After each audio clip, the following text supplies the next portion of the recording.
nunca será apenas sobre contar anos. Aqui damos valor ao tempo. Ao longo de 75 anos, a Espírito Santo Relojoeiro tem vindo a acompanhar os momentos mais importantes da vida de milhares de pessoas. Na lembrança para o afilhado, No relógio passado, de avós para netos. No colar para alguém especial. Na aliança que celebra juras de amor. e em todos os momentos que permanecem intactos em verdadeiros baús de memórias. O meu pai nasce em 1984, faz a 4ª classe à época, e os meus avós, não tendo possibilidades monetárias de o continuarem a pôr a estudar, tentam que ele aprenda a arte relojoeiro. E, portanto, com 10 anos, isto agora parece uma coisa assim anormal, uma criança com 10 anos ir aprender uma arte, mas à época ele vai aprender uma arte com essa idade. Na realidade ele também era uma criança e por ser uma criança existe um nome que nós brincamos muito, a minha avó odiava este nome, que era o Diabo, porque o patrão dele na altura, o Sr. Pires, dizia que andava na orivesaria ao diabo, porque o meu avô a consertar os relógios, principalmente os despertadores, que na altura ainda se usava muito, ele punha o alarme dos despertadores todos para tocar a uma hora específica e a determinada altura estavam relógios de cuco, os relógios todos a tocar à mesma altura e andava lá o Diabo, que na verdade era o meu avô. Aliás, e ele contava isso sempre, tipo, a rir-se imenso, e a minha avó odiava, porque nós dizíamos que éramos os netos do Diabo. Existe uma alcunha Sim, do Ainda Diabo. existe, aliás, nós éramos os netos do diabo. Aos 17 anos, portanto, em 1951, daí os 75 anos que a empresa faz este ano, em 1951 ele estabelece por conta própria. Eu tenho a certeza que se o avô estivesse aqui a olhar para nós a falar sobre a orivesaria, ele estava tipo... Já estava a chorar. Ele era muito orgulhoso. Mas era, daqui. emocionava-se muito e era giro. Se estivesse aqui a olhar para nós, ficava, vocês a sério. Era Ele giro. gostava muito, e da família, ele adorava juntar-nos a todos e tal. Era um conversador e era um homem que, de facto, lutou muito pela vida e fez. Sim, a verdade é uma, nós estamos aqui a falar todos por causa dele. Claro. Ele é a base de É verdade. tudo. Só é pena não estar cá cedo no Toninho. Ele ia ficar contente de ver isto tudo e ver que realmente o filho levou isto para a frente com sucesso e que o Bernardo se tornou um empresário. Ele ia sentir-se muito feliz com isso. Ele era uma pessoa que, pronto, também veio do nada, não é? E tinha brio nisto, assim, António tinha muito brio nas lojas. Ele era uma pessoa muito compreensível, ele era capaz de dar um recado, mas passados 5 minutos já não havia nada, já estava tudo bem e sabia falar com os funcionários. Eu gostava muito do Toninho, pronto. Além do meu patrão, foi um grande amigo. O meu trabalho aqui também se deve ao professor que eu tive. A maior parte dos nossos colaboradores não querem sair da empresa, ou seja, estão connosco, estão bem, sentem-se bem. E uma das coisas que nós temos feito, e eu e o meu pai, é lidar com eles como pessoas que estão connosco e que nos ajudam, de facto, a caminhar. Nós olhamos para eles como uma família, ouvimos-los. Eu nunca sou a patroa, nem nunca fui a nora do patrão. Eu sou mesmo amiga que está lá ao lado e que, É verdade. e que sou funcionária. Sem os nossos funcionários nós não conseguiríamos ser o que somos. As que estão há mais tempo na empresa, com mais antiguidade de empresa, foram todas formadas pelo meu avô, mas as mais novas, que têm menos tempo na empresa, já não tiveram tanto contacto com o meu avô, tanto quanto eu gostaria que elas tivessem. Mas elas também sentem que são parte da Espírito Santo, porque é mais que uma empresa, na verdade para nós é muito mais do que uma empresa, é uma grande família. É uma família. Sem elas nós não conseguiríamos. Verdade. O Sr. António estive com ele presencialmente umas 4, 5 vezes e ele tinha uma expressão muito engraçada quando falava para nós. Nunca nos tratava por Sónia, por Karina, por nada, era sempre cachopa. Cachopa. E dava-nos bons conselhos. Uma frase que me tocou foi sempre: nós somos pessoas, nós somos humanos. Estamos cá para o que precisar, da mesma maneira que sabemos que para aquilo que nós precisarmos a Sónia também está sempre cá.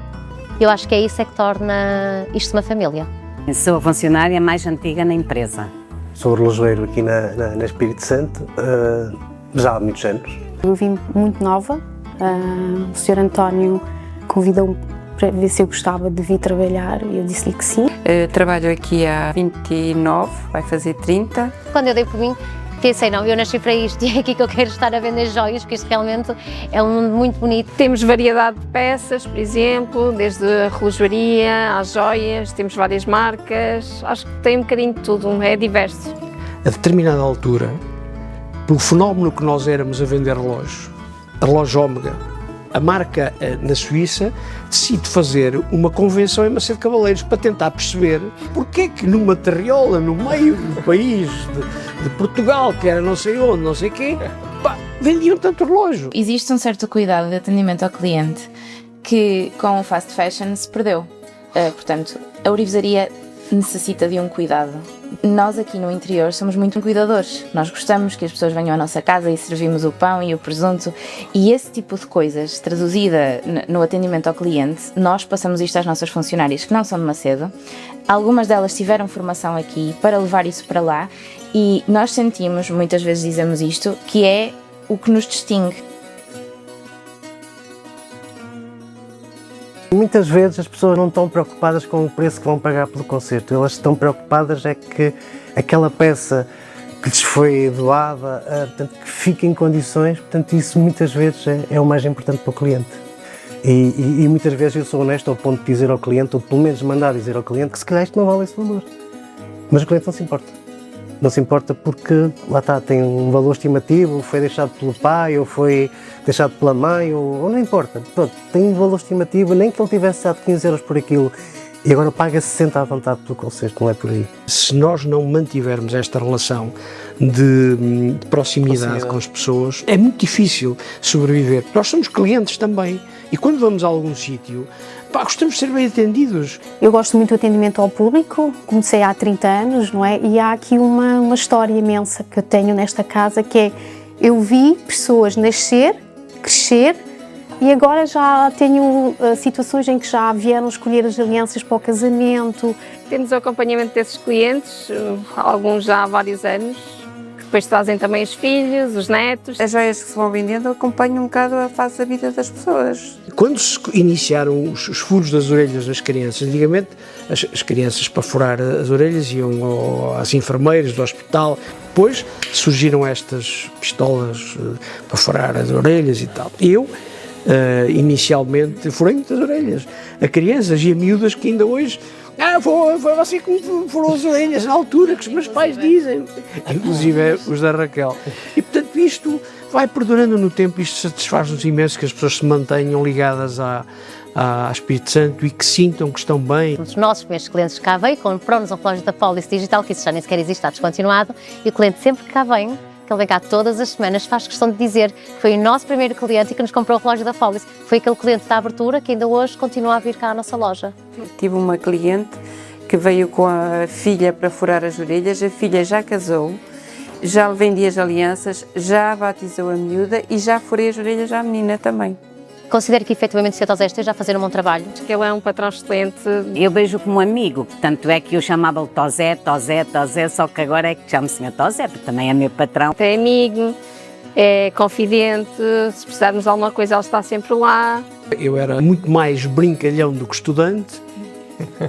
O meu irmão era muito mais aplicado, era um excelente aluno, e o meu pai na altura acaba por pensar e diz assim, bom, então este é um bom aluno, vamos formar este que anda aqui mais na brincadeira, vamos puxá-lo para o pé de mim. Foi assim, eu com 25 anos mais ou menos iniciei o trabalho da ourivesaria com o meu pai. Proponho-lhe a expansão de facto do grupo. O meu pai comigo, aquilo que eu lhe propunha, ele dizia sempre que sim, e avança, se é isso que queres, se achas que é isso que vai ajudar, faz. Desculpa interromper-te, mas eu acho que o meu pai é muito parecido ao meu avô nessa forma de pensar, ou seja, nós sugerirmos alguma ideia, algo inovador, o meu pai pensa sempre e apoia-nos e pronto, vocês querem, vamos avançar, portanto, nisso és muito idêntico ao avô. Eu acho que a empresa ganhou outra dinâmica. Apesar do meu tio ter fundado isto e ter feito tudo da forma como sabia, não é?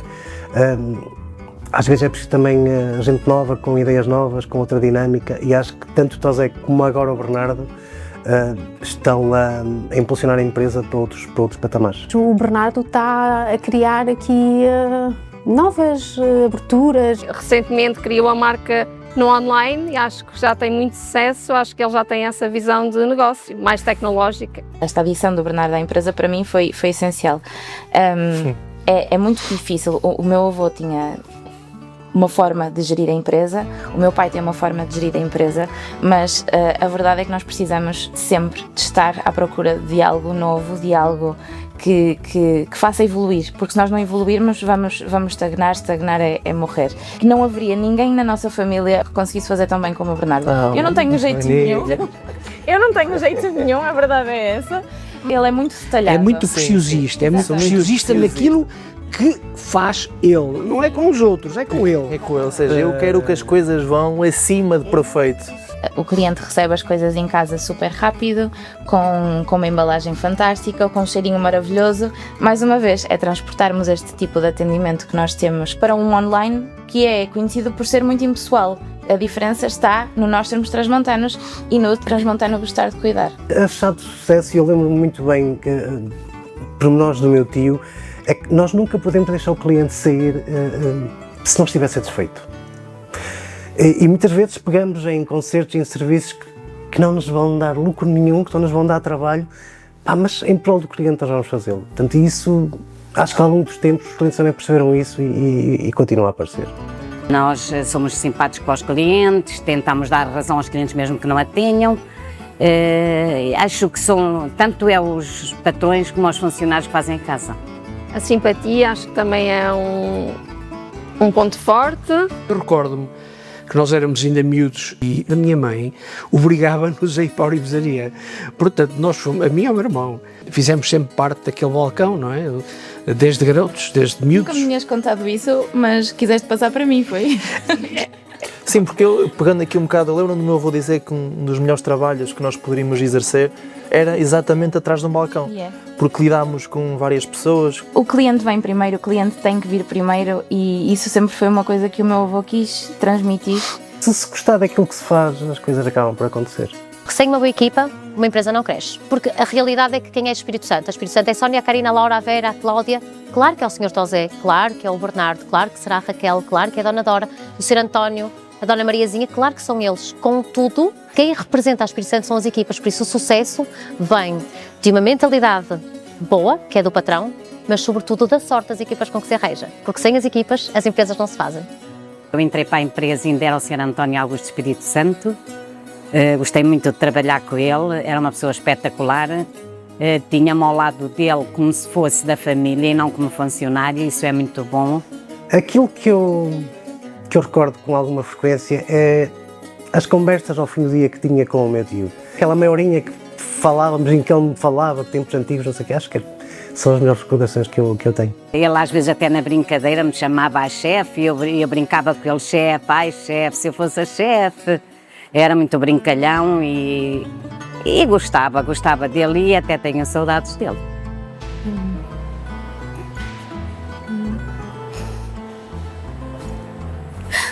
Porque os anos passam e a gente fica com saudades. Eu dizia isto muitas vezes, meu segundo pai. Ele era como um segundo pai para mim. Ensinou muito, ralhou muito, mas aprendi muito com ele. Ao longo do tempo, eu acho que o meu avô foi podendo relaxar. O que eu mais gostava do avô era a visão. Ele tinha uma visão que eu considero à época magnífica, ou seja, ele conseguia ter ideias incríveis. Imaginem, nós começávamos no almoço à 1h e às vezes levantávamos às 5, 6 da tarde a conversar e a beber uns copos e a contar histórias e era giríssimo porque ele adorava, era um bom conversador. Eram coisas que até me arrepiavam porque como é que tua avó às vezes dizia, como é que às vezes pensas nisso? E eram fantásticas. Eu recordo uma história, às vezes nós éramos miúdos, os primos todos, e o meu avô chegava, reunia-nos e dizia, vocês agora tivessem que criar uma empresa, o que é que criavam? E nós ficávamos, nós só queríamos brincar, não só... E ele já vinha com uma mentalidade, queria saber o que é que nós poderíamos criar. Eu adoro bricolagem, ou seja, eu adoro fazer coisas. O pai não era assim. A vida era a casa, a família e a orivesaria. Era a pessoa que se levantava às 6 da manhã, 5h30 da manhã, vestia o seu fato, punha a sua melhor camisa, usava o seu melhor perfume. Era super vaidoso porque ele tinha que estar otimamente bem para os seus clientes, para ir para a loja, todas as manhãs à mesma hora, sempre, ia sempre. Isso também é bom e é orgulho para nós, netos, muitas vezes estarmos em conversa no balcão e dizer assim, o teu avô era realmente um exemplo, e acho que esta palavra deixa-nos extremamente orgulhosos. O meu avô tinha uma capacidade de estar a arranjar um relógio, estar a perceber quantos clientes tinha na loja, quem é que estava a atender o cliente e como é que estavam a atender o cliente. E se no final do atendimento o meu avô tivesse algum reparo, chamava e dizia, olha, se calhar aqui devias ter feito assim, assado e assado. E tudo isso é um treino que eu faço quando estou na orivesaria e que o meu pai já tem e que o meu irmão está a desenvolver. Era essencial essa atenção que o meu avô tinha. Ele conseguia estar a fazer uma coisa que poucos homens efetivamente conseguem Muitas fazer, coisas que é o ao mesmo tempo. multitasking. Ele tinha uma cabeça fantástica, mas não era organizado. Ou seja, Era a coisa mais condicionada que eu vi, eu que sou... não era organizado. E eu também sou organizado, não tenho muito a ver com o meu pai nisso. Eu gosto de ter tudo, saber onde estão as coisas, onde pus e ter tudo mais ou menos bem organizado. Mas ele não era assim. Ele sabia onde estava tudo, mas se olhássemos para aquilo, Parecia dizia, um caos. Não, é que caos. como é que é possível? E ele sabia onde estava tudo. Ele sabia onde é que estavam as coisas todas e perguntava-lhe, aquele papel de não sei o quê, daquela fatura, Estava não sei onde. está além. Temos uma pessoa que herdou um bocadinho isso, que eu acho que ele tem uma cabeça fantástica, que é o Pedro. É meu primo direito, mas é como o meu pai em termos de organização.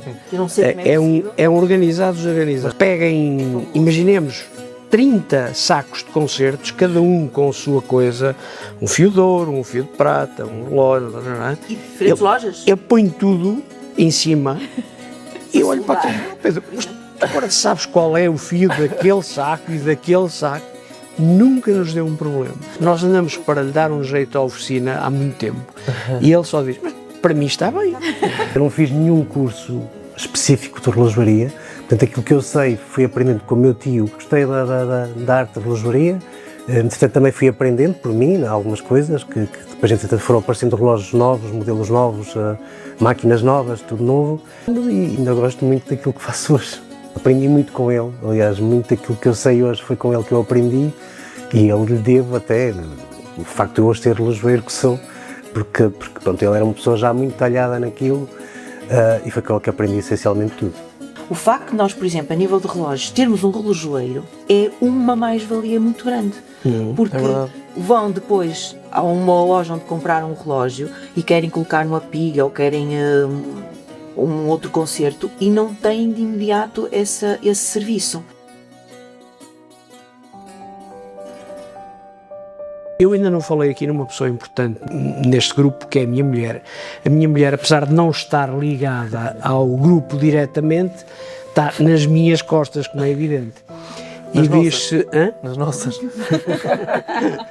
Viste a camisola, Mas veste a camisola comigo e ajuda muito e abri todas as lojas. tem sido de facto uma pessoa importante na minha vida. Isso é bom. Emocionado, emocionado. Aí vai ser um documentário só para a família. Sabem que se nós não tivermos alguém nas nossas costas que nos ajude, ou pelo menos que não complique, não é? É importante. E depois a minha mulher é extremamente organizada e nesta questão da organização ela dá-me uma ajuda fundamental. Às vezes pega nas coisas completamente destruídas e põe as coisas direitinhas. Isso é verdade, e tal. isso é uma particularidade da A mamãe. relojoaria foi gerida por homens durante 50 e tal anos. O meu pai convida a minha mãe, que tinha sido sempre uma senhora de casa, a vir trabalhar para ali, para a orivesaria. Ela teve muito sucesso, ela tinha muito jeito. Ela tinha muito jeito. Ela conseguia vender mais em determinadas Sim. alturas do que o teu Sim, pai. Ou porque ela era mesmo ela tinha muito. era uma vendedora para tremenda, ela vendia aquilo que parecia impossível, ela vende. O meu pai, portanto, ele faleceu numa segunda-feira, na sexta-feira, Foi a coisa mais extraordinária que eu vi toda a minha vida. ele ainda atendeu um vendedor ao balcão. Eu tenho a fotografia disso porque ele, pela primeira vez na vida, sentou-se num banquinho ao balcão a ver as malas de ouro do vendedor, não é? Que era uma coisa que ele tinha prazer em fazer. Sábado ainda foi à orivesaria, não é? Assina um cheque. É. Assim, E depois, segunda-feira, da medida que ele morreu a trabalhar, foi uma coisa. Segunda-feira o médico diz-lhe algo que ele percebe que não tem hipótese de viver. O que é que é sempre estar ali? Eu assisti. E ele, como é que eu me sinto isto se eu gosto de trabalhar e estou aqui? Como ele percebeu que não era para poder trabalhar, da hora do almoço até às 3h30 da tarde, pura e simplesmente ele desistiu. Ele desistiu. O meu avô odiava hospitais. Mesmo. Ele foi muito pouco ao médico. Para viver ele tinha que estar na orivesaria. E era isso que ele gostava. E se não fosse assim não valia a pena. E acho que foi isso que ele nos disse. Tipo, se é para estar aqui nos cuidados paliativos, eu não quero. Para mim, o maior exemplo que o meu sogro me deu foi exatamente o saber viver nesse aspecto. Escolher as coisas que eram importantes nessa situação. Porque eu nunca fez tanto sentido esta expressão. Não custa viver, custa é saber viver. E escolhe como saberes viver. Escolhe aquilo que te faz feliz. Houve ali algum receio, pelos dois, pelo meu pai e pela minha mãe, de que eu não fosse cumprir com a obrigação da continuidade. Eu acho que também eu me sinto orgulhoso de mim mesmo, porque eu acho que eles onde estiverem não vão estar insatisfeitos comigo, não é? Porque têm tentado lutar para que, de facto, esta herança tenha uma continuidade boa e que sejamos felizes a fazer aquilo que ele gostava, não é? É só. Ao longo de 75 anos, mudaram-se cidades, gerações e formas de viver. Mas há algo que nunca mudou. A forma como recebemos cada pessoa que entra nas nossas lojas. Porque mais do que joias e relógios, Construímos relações. E mais do que marcar o tempo, fazemos parte dele.